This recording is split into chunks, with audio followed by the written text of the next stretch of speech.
Hi, so you may have noticed that your Windows 10 recently got updated, and one of the cool features that you might find is the screen snip.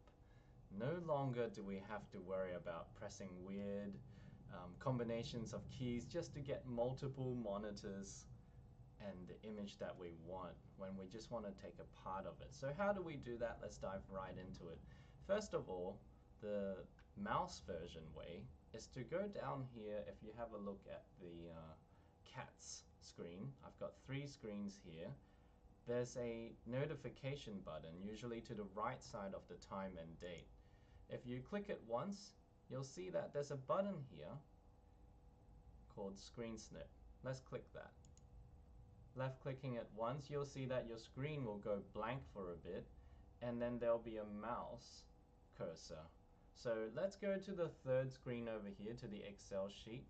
You're just going to left click and drag an image or the area that you want your friend to see. Let go, and then Windows will save it to the clipboard. Click this here, and it'll come up with the Snip and Sketch application. Here you can choose all sorts of different edits. You can highlight the thing you want people to see. You can use different colors and so on. Save this file. You can create a new snip again. To save this file, just click the save button.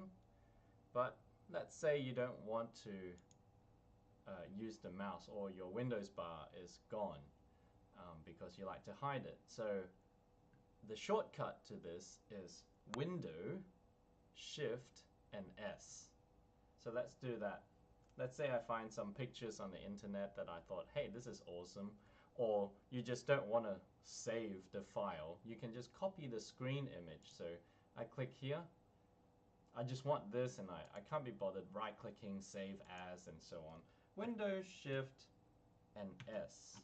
And the screen will again go blank, and I just need to copy the area. Get rid of this watermark. And again, click on the image that comes up, and you've got your image that you can do. You can crop it to size. Maybe you want it to be more of a square format.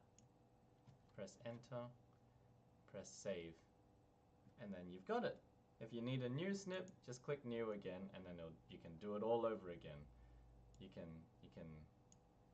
snip all sorts of different things. Alright guys, good luck with that.